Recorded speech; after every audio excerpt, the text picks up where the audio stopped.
Welcome sa mini-series na pinamagatang Basic Urban Rides and Tours. Basically, compilation lang siya ng mga urban ikot on a bike namin dito sa Metro Manila. Nothing special. Pero kasi, para sa kaalaman ng mga hindi nagbibisikleta, may ibang experience na dagdag kapag nag-iikot ka ng nakasakay sa bisikleta.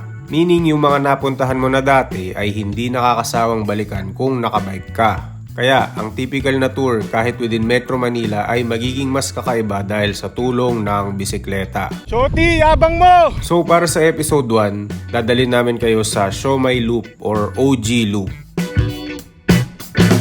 Ng Yangtao. Hindi na, kakain na tayo yung chow.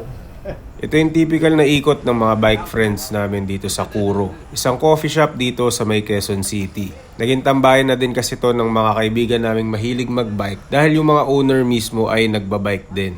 Kaya dito usually nagmi-meet yung mga taga-east kapag merong early bike rides. Ang gamit ko pala ngayon ay yung Fixie ko. Medyo kabisado ko naman na yung ruta kaya kampante kong dalhin tong fixed gear dahil wala naman masyadong ahon at lusong yung loop.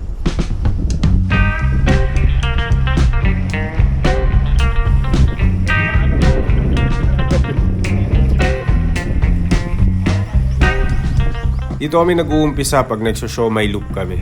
Papasok kami ng Cubao area, dun sa hindi masyadong matao na mga kalsada. Since nag-start ako magkaroon ng bike ng pandemic, nagulat ako na may mga gantong residential area pala dito sa Cubao. Tapos noon lulusot na kami sa may San Juan area.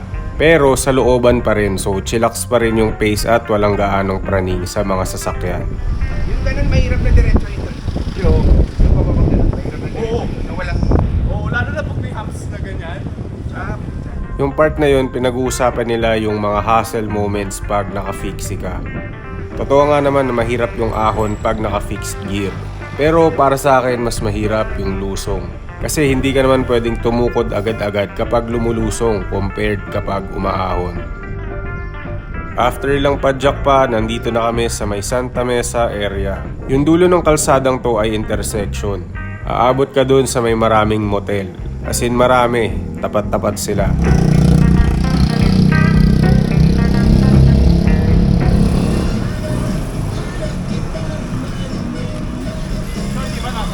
Oo. Tapos noon, liliko kami dito sa kanto papasok ng PUP. Ewan ko lang ba't may baha nung time na to hindi naman umuulan, ang init-init pa nga eh. Residential area pa rin to kaya wala masyadong mabilis na sasakyan. Ito naman yung kalsada na pag tinumbok mo yung ilalim ng Nagtahan flyover. Malapit na sa Malacanang. Ingat lang din kayo kapag manipis na gulong yung dala nyo dito kasi maraming cover ng kanal dito. Tapos merong maliliit na siwang. Pag napasok kayo sa butas at nagkasya yung gulong nyo, sure na kakalat ka. Nangyari na yan sa kaibigan namin pero wala ako nung nangyari yun. Paulit-ulit lang nilang kinikwento pag nadadaan kami dito. Ito yung ilan sa mga areas na hindi mo alam na nag-i-exist pala within Metro Manila. Wala namang gaanong espesyal sa kalsada na to pero nakakatuwa lang kasi ang kipot niya. Gilid na siya ng Nagtahan flyover kaya dito muna kami nag-photo ops. Ang dami daw kasi namin. Agatin na ako na ito eh.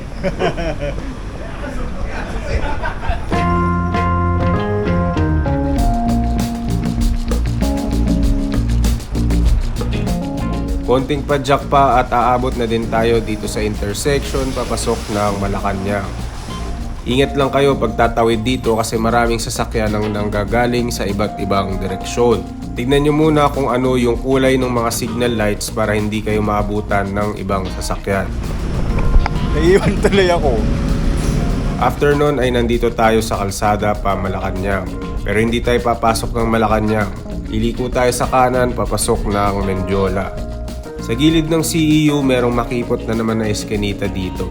Maganda mag-picture taking dito at yun na nga yung nangyari. Photo ops na naman. At eto namang kalsada na to, maraming estudyante dito na kumakain ng street foods pag araw ng may pasok.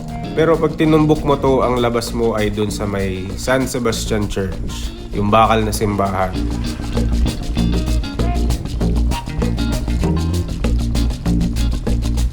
Dito sa simbahan ng San Sebastian kami saglit na nagpapahinga kapag dire-diretso yung ride. Para doon sa mga hindi nakakaalam, bakal yung materyales na ginamit panggawa ng simbahan na yan. At yung steel na ginamit sa ilang sections ng simbahan ay galing pa raw sa Belgium. Sabi sa Google, kaya daw siya ginawa na bakal ay para maging fireproof ang simbahan. Ayan, ganito yung itsura ng loob.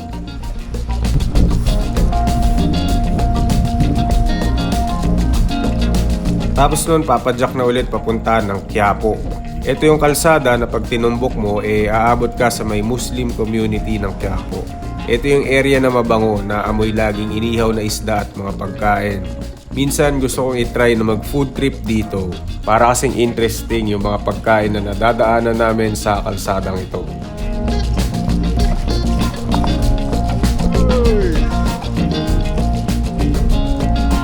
Tapos kakanan na kami papasok ng Quiapo ilalim area. Ito yung ilalim ng tulay na bilihan ng mga cooking utensils. Dito din yung kauna-unahang SM sa Pilipinas. Pero hindi ko alam kung ito pa ba yun. Basta sabi nasa Palangka Street daw siya dito sa may Quiapo.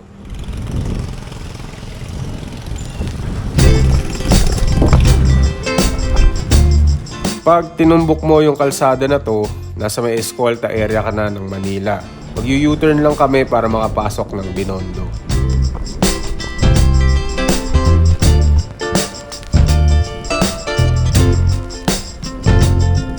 Taabot na din tayo dito sa may Dasmariñas Street, kung nasaan yung Ying Ying Tea House. Dito kami kakain ng breakfast. Sa'yo mo okay. Sa'yo. Sobrang suki na ng grupo na to dito, pumapayag na yung owner na mag-set up sila ng sarili nilang mesa sa tapat. Pop up. Pop up. Puro pop-up. Marami kasi kami masyado kaya alam na rin ng may-ari na hindi kami kakasya sa loob. May rumble dito. At para mas kampante din kami na makakain dahil katabi namin yung mga bike namin. Hindi kami praning na baka manakaw yung mga bike. Ito pala si Master Baduy. Suki na siya dito. Kaya siya na yung nakikipag-usap kay ate waiter para sa malawakang communal order namin. 18 dimsum. Ano mo na? Bahala ka na. Habang hinihintay namin yung order namin, hindi ko maiwasang tignan yung pagkakabuo ng lugar na to dito sa Binondo. Marumi siyang tignan, medyo may pagka-grunge, pero alam ko isa ito sa business district dito sa Manila. Hindi siya parang BGC na modern yung dating, pero meron siyang certain look na mahirap i-explain eh. Parang punks lang yung lugar, pero alam mo na maraming pera yung naglalabas-pasok sa lugar na to kasi ang daming negosyo, tindahan, kainan. After ilang minutes, nauna na dumating yung mga condiments namin. Chili sauce at ginger scallion. Kung ako babanatan ko na yan, pwede ng ulam yan. At ilang minutes pa ay dumating na yung order namin. Naunang pumasok yung fried dim sum ba tawag dito. Tapos yung assorted dim sum yung sumunod. Yan, kanya-kanyang steamer. Tapos next yung kapeng mainit and then yung iced coffee. Dagdag ko bang ano? 7, 8, 9, 10, 11, 12, Thank you. Ano ba ito dapat? Parang piyesta oh. Tapos namin kumain, kanya-kanyang bayad na. Walang librihan dito kasi lugi yung manlilibre sa dami namin. 4, 5. Divided by 18. 250. Calculators. Hindi nga. 250 sa. Alis na. Galing mo ah. Hindi, magaling yung calculator ko. Master, nakapasok na yung discount mo dyan ha. Pero yung bill namin nung araw na to ay 250 pesos lang per head. Hindi na masama para sa presyo ng mga bilihin ngayong 2024. Nagbigay na rin pala kami ng tip para kay ating waiter namin nung araw na to. Natuwa naman siya at sana daw araw-araw kaming kumain dito. Tala, araw-araw ay kaya joke. Okay. Ano daw araw-araw tayo dito? At syempre dahil suki na nga kami dito, kami na din yung tumutulong kila ate para magligpit ng mga pinagkainan namin. Mababait pala tong mga kasama natin eh. Nagliligpit ng pinagkainan Harap ng camera. May camera. Ay, may vlogger pala. Kailangan malinis. Hindi na kami aabot dun sa hugasan ng plato, basta tamang ligpit na lang ng mga mesa, upuan, tapos abot ng mga pinagkainan sa mga waiter, para man hindi na sila maabala.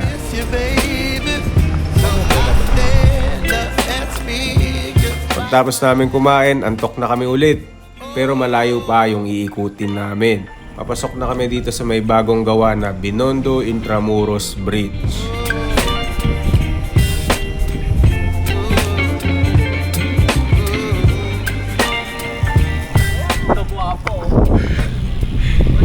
Guwapo daw. Iikutan namin tong gilid ng Intramuros para makalusot ng Rojas Boulevard. Dito medyo hassle na tong parte na to para sa akin kasi unang-una ang dami ng sasakyan. Marami ding mga cargo truck kasi yung kabila nito ay yung pier. Pangalawa, malakas yung hangin dito kasi tabing dagat na. At kung malapad yung gulong mo, madali kang sasampalin ng hangin. Kaya doble ingat pag dadaan kayo dito sa Rojas Boulevard. Tapos nandito na tayo sa may CCP area. Marami nagbabike dito, yung iba galing pa ng MOA. Tapos konting tulak pa ay MOA na. Same struggle pa rin. Hassle mag-video on one hand tapos magmamaniubra ng bike sa kabilang kamay. Tapos yung hangin pa parang winawasiwas ka sa kung saan saang direksyon. Tapos magsho-short break kami dito sa may gas station bago umabot ng Okada. Konting water break, jingle break, basta pahinga muna. Kasi susunod nito papunta na ng airport. Usually doon kami umiikot sa may Okada. Pero ngayon dito kami dumaan sa may City of Dreams. Ganun din naman yung labas eh. Yung tumitigil kasi mainit. Etong kalsada naman na to, madilim dito at hindi ko alam kung saan na to. Basta hassle din dito. Maraming truck, sasakyan. Tapos kailangan mo i-cut yung buong highway kasi magle-left turn kayo mamaya papuntang airport. Tapos eto na yung rotonda ng Terminal 3. Nakakamiss dumaan dito kasi feeling mo lagi lilipad ka paalis ng Manila papunta sa bakasyon. Minsan naiingit ako doon sa mga lumilipad na eroplano dito kasi alam ko na may mga laman yun ng mga tao na magbabakasyon sa malayong lugar. Tapos ako, na-stuck ako dito sa init ng Manila.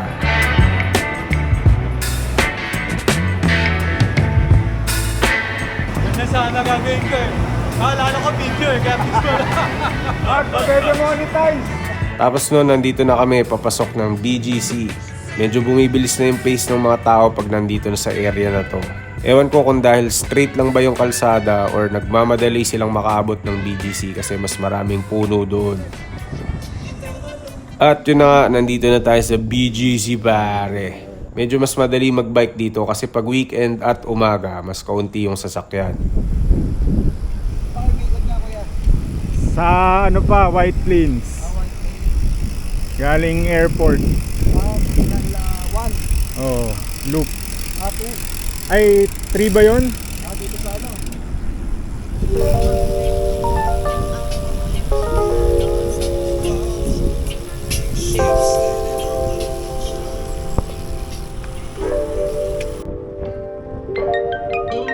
Tapos tatawid na dito sa may BGC Ortigas Bridge. Papasok na kami ng Kapitolyo nito. Pero dito nila naisip dumaan sa may West Capitol Drive. Ba't kayo ganito? Ay! Here we go!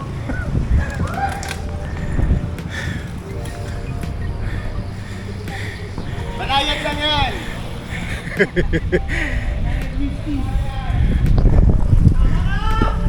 Matarik kasi yung ahon dito. Merong mas banayad na ahon dun sa kabila sa may Brixton. Pero tingin ko dahil marami kaming sumama nung araw na to, gusto nilang makapambudol naman ng mga bagong salta dun sa ride. Etong hingal ko na lang yung magpapatunay na mahirap talaga yung akyat.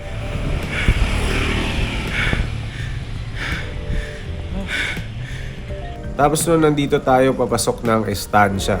Nung time na to, pinagbigyan na kami ni Baduy. Sabi niya wag na raw bumaba ng ultra kasi may hirapan kami ni Sancho ng mga naka-fixed gear dahil palusong yung daan. Nagilid, mahirapan bumaba si Sancho. Shoti, abang mo! Kaya sa may galeriya na lang daw kami dadaan. Pero nung nasa Ortigas na kami, nag one last conveni break pa kami. Tapos noon ay pumadyak na ulit kami pababa ng EDSA. Dito kami dumaan sa gilid ng Robinson's Galleria. Tapos nun EDSA hanggang makapasok ng White Plains.